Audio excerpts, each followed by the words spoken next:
The interview with Susanne was so much fun. Yeah, next I received from Susanne. She was really generous with me. She gave me this really cute tote bag. I haven't really looked at it. Tante Grøn Copenhagen. Yeah, that's so cute. That must be Susanne.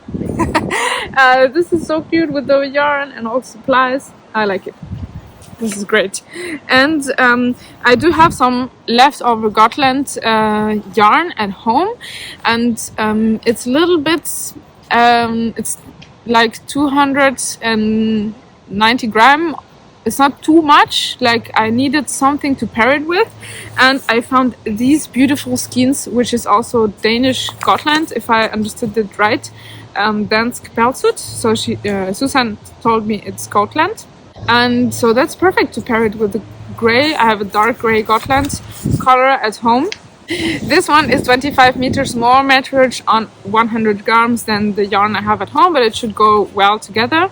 And yeah, so I'm so happy. She was really generous. So I have a new problem solved because I had these leftovers that are not quite enough for a sweater, and these leftovers are also one of a kind. So this is from Lücke Sheep Farm in Germany, and she produces every year a batch of Gotland yarn with her Gotland wool, and so you cannot buy more of that. And next I also received this really cute ball. This is Nordic Yarn Lab. So this is from here, produced in Europe, but this is like Danish brand because Frederiksberg is also an area here in Copenhagen. And this is alpaca, 45% and 45% bomull, which is baumwolle, which is cotton, and 10% uld, which is wool. And I don't knit very often with this type of chain yarn that is a little bit fluffy, but it's nice. I can do something like a hairband. So she kindly wanted to gift me one of these. I'm escaping noise. So I wanted to add that this wool, this brand, here Holz Uldspinderi. So this brand is run by a family. It's in its 5th generation, so it exists for 150 years now. That's incredible, I think. I thought that's an important fact to mention, that when you buy that kind of yarn, you also hold a lot of history and tradition, and it carries a lot with it. And I think that's so meaningful and so interesting. In addition, you knit and interweave your own story with this when you knit it.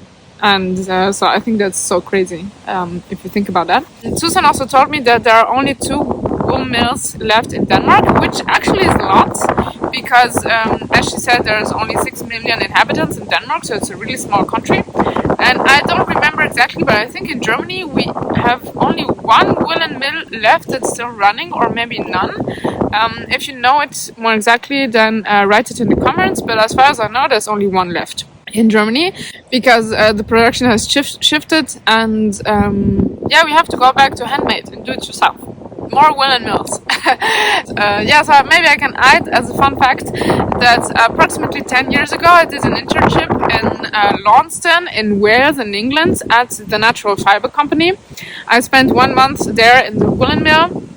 It's like 10 years ago, something like that. And I have my internship certificate signed by Sue Blacker, who unfortunately passed away now. But yeah, it was crazy for a month. I just kept sticking my nose into woolen bags, alpaca wool, any kind of wool. And I love also the smell of lanolin and of wool. I'm not sure if the Natural Fiber Company still exists, but as far as I know, the mill is still running. The mill where I did my internship. I searched for it on the internet not so long ago, and the mill is still running. I don't remember its name, but at the time when I did my internship, it was the Natural Fiber Company. And yeah, it was a lot of fun, and maybe that's a fun fact to show you how crazy I am and how passionate I am about wool, because I mean, who does an internship in a woolen mill for just I don't know why, I just wanted to do that. And yeah, I was 1 month surrounded by wool and basically bathing in wool and participating in the whole production process, from washing to the final yarn ball. And now I'll insert a video at Tante Grøn. Good morning and welcome to Tante Grøn. Copenhagen. In Copenhagen, Tante Yes. Grøn, is it pronounced correctly like Yes, that? Tante It means- Grøn. Grøn? Tante Grøn. Tante Grøn, that Yeah. means green. Yes. Grøn, yeah.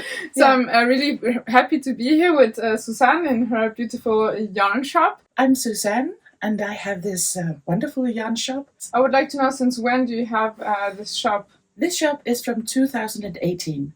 We moved from another little spot to here, and we have been working on this spot for 8 years or so, 7 years. But prior to this, it is derived from an old shop my mom had in Odense. Yeah. Okay. And my sister is running that. Oh, so it's really a family thing. Actually, yes. Yes. But we were two separate businesses. Yeah. But we talk. You talk to each other. Yeah. But Okay. we do different stuff. We have a very different line of yarns. So it's nice, and you can recommend each other if you don't have something. Just go to my sister. Yeah, that's true. That stays in the family. That's great. So I suppose your mother taught you how to knit, and it's always been in the family. Yeah, and my mother and my grandmother. She taught us how to knit. And then I think that knitting evolves over the years. I mean, when I was a child, it was tedious. It was not fun. But I had to do it because I was told to do it.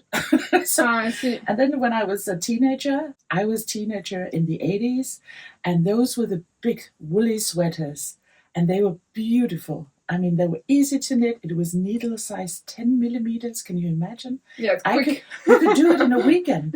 Yeah. And, to get a sweater in that range of time, you can, a Monday morning in school, you could wear it. That was perfect. So, every Monday you could showcase a new handmade sweater. You had a new thing.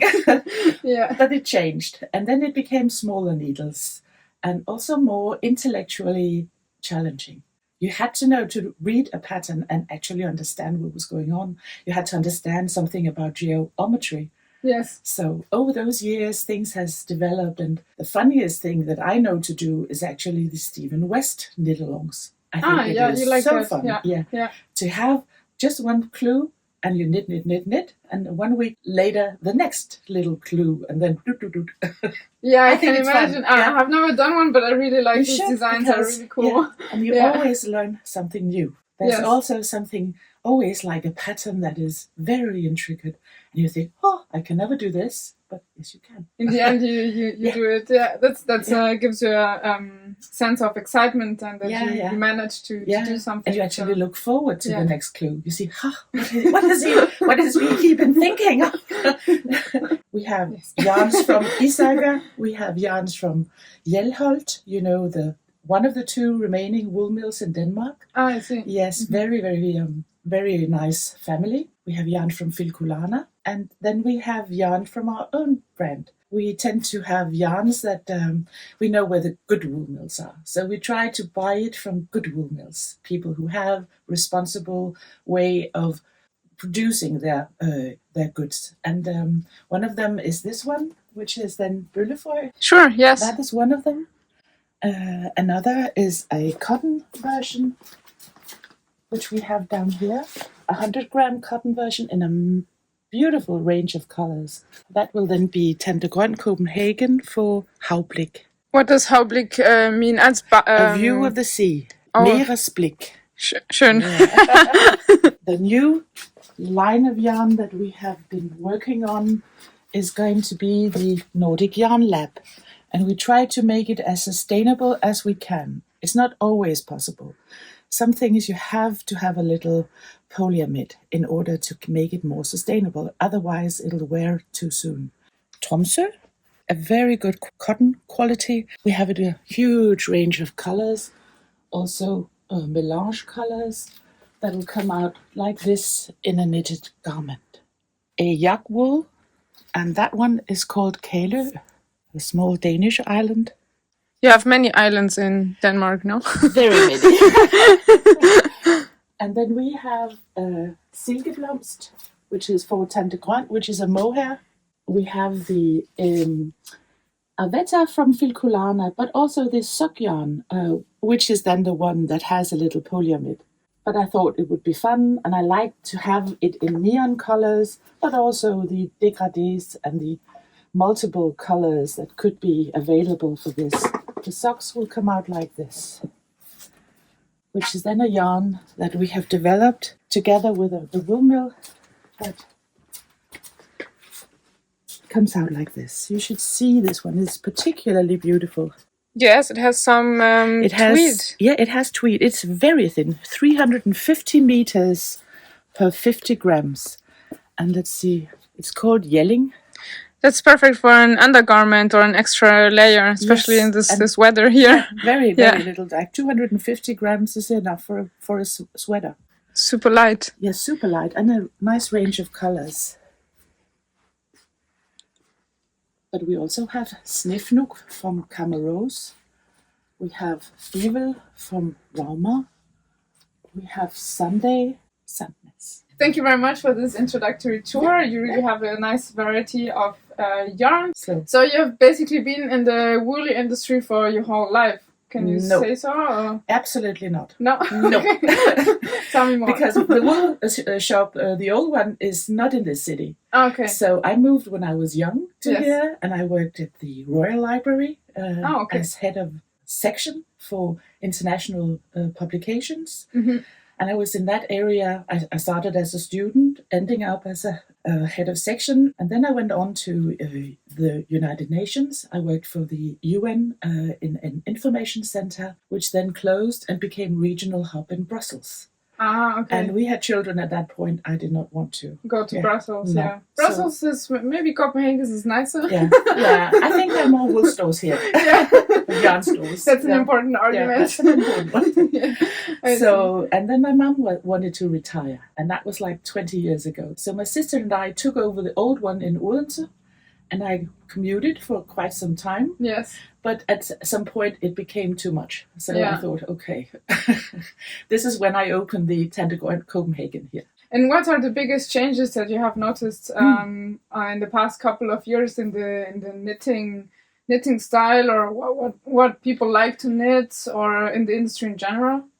I would say that the biggest change at all has become the fact that the designers are a brand itself. It has always been that the supplier also bought in some patterns. They would pay people to make patterns, and when they came to these semi-annual trade fairs, we were presented with these things, and they were perhaps not always very interesting. So out of 10 they had bought, perhaps we would buy 3 or 4 of these patterns. Mm-hmm.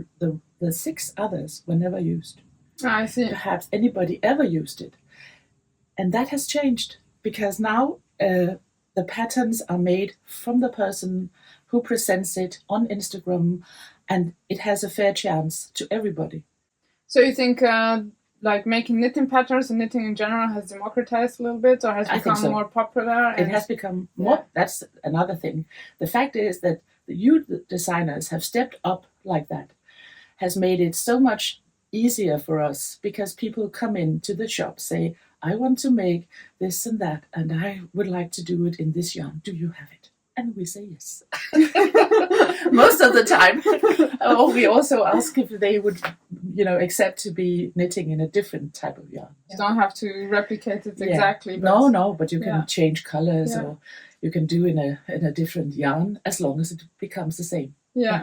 Yeah, well, I make patterns, but I never call myself a designer. I don't know. Anyone can call themselves a designer, basically, nowadays. It's not a protected name or something like that. Yeah. I think like patterns should be more like an inspiration to guide you, but the idea is not necessarily to make it like exactly how you see it on the picture of the design. It should be more like an inspiration and something to learn new techniques and combine new techniques together that you haven't combined before, like that. Yeah. So that's more like my approach. That is your approach. Yeah. That's also very healthy, because that's how to do it. Because no pattern is perfect. No, it never is. You can always put more and more and more work into it, and it's never perfect. No, that's true. Yeah, you can also try to make it like as inclusive as possible for as many sizes and body types as possible, but in the end, I mean, the nice thing about knitting is that you can adapt your knitting. You can like stitch by stitch adapt the garment to your body or to your needs. So, little changes and it's all good. Yeah. That's true. Yeah, absolutely. Well, this is a corner of Isager, the most of this area is just for Isager yarns. Once a year, perhaps even twice, they do an archives collection. They look into the archives of all the old patterns from Isager. Well-known designers like Petite Knit, Anne Wenzel, Refined Knitwear, they make beautiful patterns in this, based on the old patterns of Marianne Isager. And we're waiting for the next one, which will start in November. And they will be coming out, these patterns from all these 12 or 15, actually, all these beautiful designers. They will make one at every second day. There will come a new pattern out. And then you can buy it as a kit on our website. And Isager organizes all this with all the different designers? Yes, she does. And she also has a beautiful cottage on the north and down south from Skagen in Jutland. And she has bought the local school. She has bought several houses, her whole domain up there. She has bought a wool mill she is working with. She has bought animal. She has a production of wool from her local animals, the llamas, the alpacas, the sheep, and she sells it locally. We cannot buy that, but we can always buy her twinny, and we can buy spinny, and we can buy alpaca one, which is some of the most sold one. The latest would be soft, Isager soft. This one? Yes, which is then a very, very popular one. So to put your hands on her yarn that she produces herself on her cottage, you have to go there and visit her, basically. Yeah, you actually. And the home-produced ones, yes. Wow. When the designers arrive there, she has enough room for them to have it's like a high school, you know, this Danish concept, a school where you stay overnight and you live and you work with children. That is a high school, a højskole, and it's very popular. So you can do the same as when she invites the designers, they are invited to stay there. Oh, okay. Yeah, so it's like a big knitting party. Actually, going over several days, prolonged weekends and stuff. That must make me really happy. It's fun. Yeah. But I actually also wanted to show you a little delicacy. Yes, please. I found this Prue yarns, and she is a punk rock unicorn. She's a German, and she's from Down, and I love it. And you can see how much it sells. That's what I have left. I have to call her and say, look, can you see? Yeah, the colors really stand out. With the neon colors. And people love that. It's really fun. Yeah, what do people mostly knit with it? Things like this. This is a good example of it. Yeah. Yeah, that's pretty. That's an eye catcher for sure. And you are wearing something beautiful too. Yeah, this is from Manos del Uruguay. It's also beautiful. The style is similar. Yeah. Thank you. Yeah. That's this what is actually people a design I made. This cardigan and this top. Yeah. And beautiful. You can wear the top reversible because the back is like this. And so I can wear it the front. I can just switch it. Yeah, that is clever. Yeah, it's very clever. I like to do that for my sweaters and clothes to make them reversible. So it's a little bit more versatile. And we can buy your patterns also on your website in English. Yes, in English and German and in French they are available on. Oh la la. I tangled myself on my website and on Ravelry. Yeah. Okay. I have a few patterns happening there. Yeah, but it's beautiful. I wanted to show you something which is quite a delicacy, and it looks like a painting of Monet when it's done. Yeah, it's really beautiful. It is quite beautiful. So delicate, the colors and also the pattern. And the reason it comes out like this is that you have a skein of yarn. I'm taking out one. It is not this color, but you can see better that every time you encounter the white little part, you make a little flower. And the rule is that every time you meet it, you make a flower. Otherwise, the water in it will become too white. So you have to do it. Yes. And that is a technique that this lady, Hesselstrik, has made in her yarns. So, and she is from Denmark, and she colors. She is a plant dyer, This is actually the variety that for this one that we sell for this one. It will be a lot darker. Yeah. Yeah. And the pattern is from around. a lady called Lisa Renner. Just yeah, you're right. You could like also this. make a top with it. Mhm. Yeah. And with the flowers. Yeah. That's a really good Yes. idea. Yeah. Just for I like to improvise my projects as well. Just start knitting. Yeah. So see that's what a happens. great thing. You The just- only rule there would be like to make a flower every time you have something Yeah. white, but the rest is like free spirit. I think it's beautiful. Absolutely. Yeah, so just bring it a little bit closer to the camera. Yeah, so it's really pretty. Yeah. So as far as I understood, I mean, Ithaka is really doing a lot to keep knitting culture and wool producing and yarn producing really alive in Denmark. Yes, and also in very thinly populated regions. Because up there's not a lot of people. During the winter, it's only local people who live there. And then the Ithaka family. What do people in Copenhagen like to knit mostly? We are very, very into an eventsel is one. This, you maybe have seen it. This one I know. It's been used in movies, but in multicolors. Oh, wow. But it's also Petite Knit, who has this one, Ivy sweater, that's the latest. So that is what people knit quite a lot. And what we do, which maybe, I don't know if you do in Germany, but we have a lot of knitted garments. So when she has a new one from Petite Knit, I think that we always try to knit it. So that people can try it on and see in the mirror, does it fit? Could I make it a little longer to meet my, or the bust? What is this oversized thing, this boxy fit that she likes, the boyfriend size thing? Is that good for me or not? And that's often not good. Yeah, it doesn't fit everyone, No, it does not sometimes fit. It looks good on the picture, but then... But a person like me should not have that. I should have more slim size things. Yeah. But a very small person, she would look wonderful in it. So it also depends on taste, right? Yeah, that's like, true. It's very individual. Yeah. But do you think that Danish knitting culture has influence also in general? Let's say the Western knitting culture because of the internet. I mean, Petite Knit and My Favorite Things Knitwear are really, really popular everywhere. Or at least in the Western knitting culture because But one thing is the weather conditions, because we are it's a cold weather, so of course we have more sweaters than you might have in Bavaria. That's for sure. You may not need as much, but it's also a cultural thing that in the evenings that you sit and do things with your hands. Yes. It's been knitting socks, it's been knitting garments, it's been perhaps also sewing, cross stitch.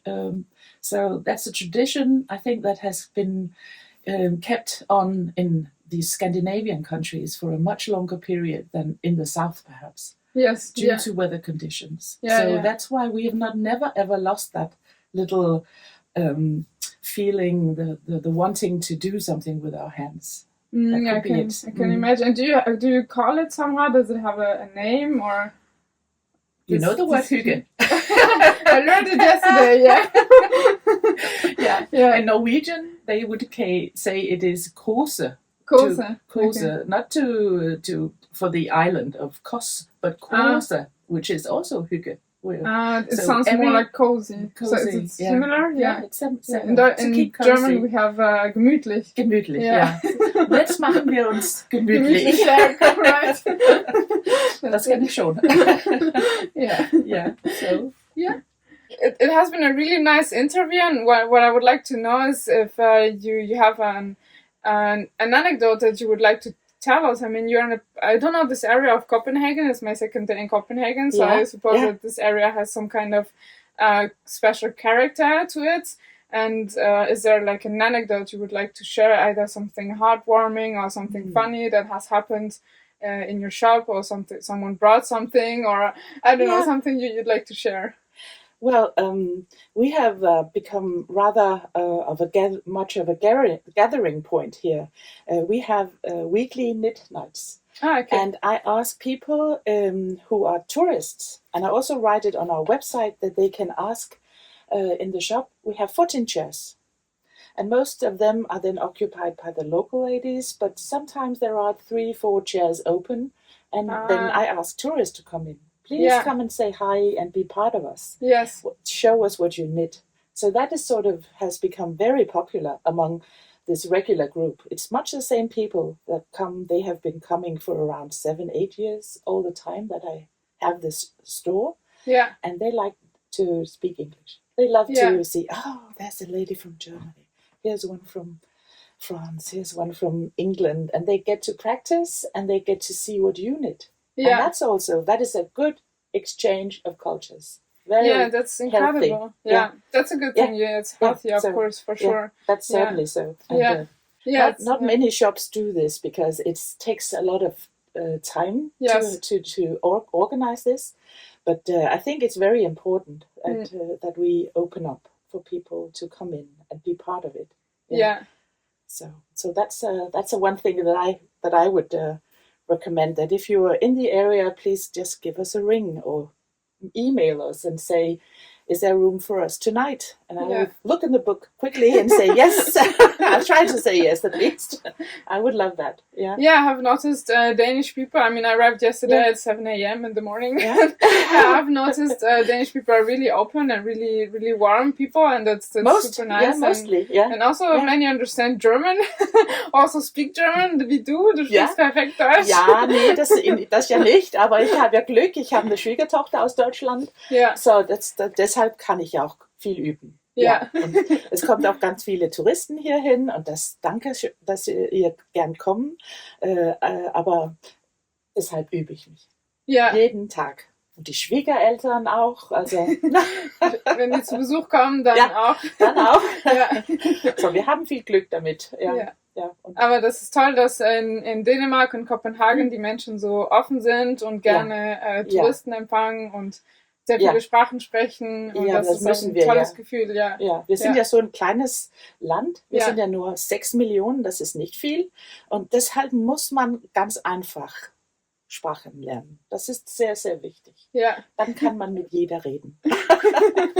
Ja, das ist wirklich super.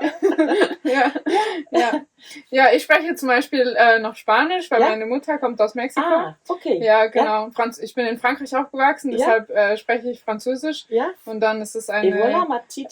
Tu parles français aussi? Ah, bah oui, un tout petit peu. C'est super. Tu peux expliquer un petit peu des patrons, s'ils sont très compliqués? Non.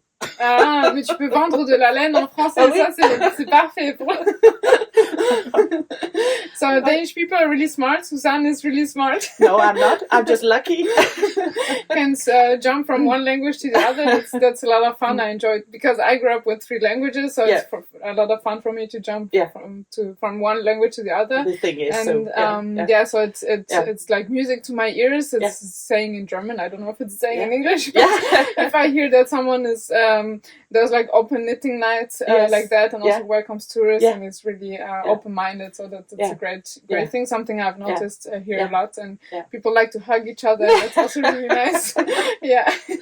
And eat a lot of cake. So sorry. Can you recommend a bakery here in Copenhagen? We are in the hotspot of the Copenhagen bakery world. You cannot miss. I mean, we have 4 or 5 just around us. So, where should I go to have breakfast later?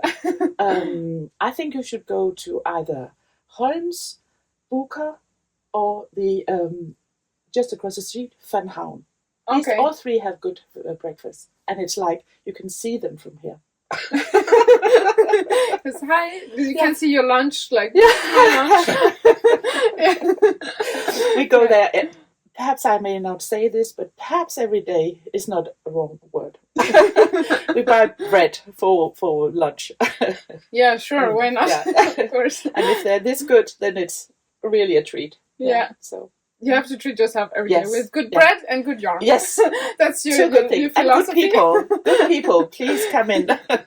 And so to close it off, I would like to know how you say I love knitting in Danish. Jeg elsker at strikke. Elsker at strikke? Elsker at strikke. Love is elsker. Ich liebe strikken. Jeg elsker at strikke. Zu strikken. Ich liebe zu strikken. Ja. Okay. Sehr ähnlich wie Deutsch. Ja, das ist nicht so. Yeah, reading is, I can read it, understand some, but speaking is a bit fast. It's my first time here, so I have to come back and practice. Oh, you can easily become Danish. Don't worry. We'll steal her from you. Yeah, so thank you very much for this really fantastic interview. I had a lot of fun, really good time, and I'm sure Susanne is waiting for you and is expecting you with big arms and open arms, and also a yarn shop full of beautiful yarn. All of it. Thank you, and thank you for interviewing. Of course, sure. Ciao. Bye. If you enjoyed, subscribe for more knitting and woolly content, more interviews. See you in the next video. Bye.